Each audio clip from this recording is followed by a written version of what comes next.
From the heart.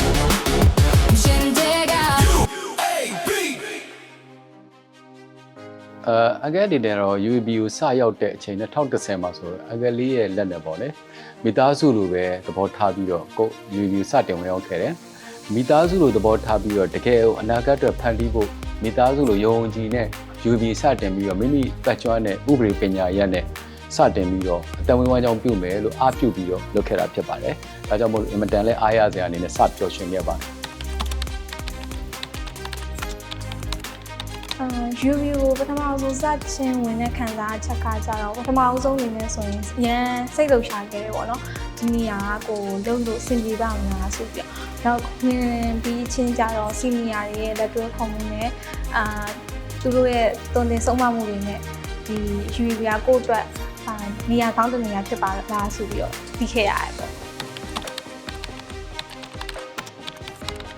ကျွန်တော်တို့ရဲ့ဒီအလောက်ကပေါ့နော်အများမြန်မာဆိုရင်တော့ကျွန်တော်တို့ကဒီစာရွက်စာတမ်းတွေကိုပဲစီစစ်ပြီးတော့လုပ်နေရတဲ့အလုပ်လိုပဲထင်နိုင်တယ်ပေါ့နော်ဒါပေမဲ့အမှန်တော့ကျွန်တော်တို့ကအဲ့ထက်ပိုပါတယ်ခြံမှာသူ့ငွေလာအပ်တဲ့သူတွေရဲ့ဒီငွေကြီးတွေမဆုံးရှုံးဘဲနဲ့ကျွန်တော်တို့ကဒီအမှန်တကယ်လုပ်ငန်းအတွက်လိုအပ်နေတဲ့သူတွေလုပ်ငန်းရှင်တွေစီကိုငွေကြီးစီစဉ်သွားအောင်ဒီဆောင်ရွက်ပေးနိုင်ခဲ့တယ်ပေါ့နော်နောက်ပြီးတော့ကျွန်တော်တို့ကဒီ infrastructure project တွေကြောင်းပေါ့နော်ကျွန်တော်တို့ဒီတိုင်းပြည်ရဲ့ဒီ infrastructure တွေကပုံမှန်တိုးတက်လာပြီးတော့လူနေမှုဘဝတွေလည်းပုံမှန်တိုးတက်လာခဲ့တယ်ဆိုတော့အဲ့လိုမျိုးပေါ့နော်အလုံးစင်ပြည့်ဆိုတာပြရတဲ့ဒီပြန်ပြရတဲ့ဒီအချိန်ကနေစပြီးတော့ပေါ့နော်ဆိုတော့အခါမှာကျွန်တော်တို့ကဒီအခိုက်အတန့်တစ်ခုပဲမဟုတ်ပဲနေ့ရက်တိုင်းကပေါ့နော်ကျွန်တော်တို့အတွက်အဓိပ္ပာယ်ရှိပြီးတော့ဂုဏ်ယူရမိပါတယ်အင်မတန်ဂုဏ်ယူပါတယ်ဘာလို့လဲဆိုတော့လူတိုင်းရဲ့ financial advisor တယောက်ဖြစ်ဖို့ဆိုတာကအင်မတန်ခဲရင်လုံးပါတယ်ဒီလူတွေအတွက်ကို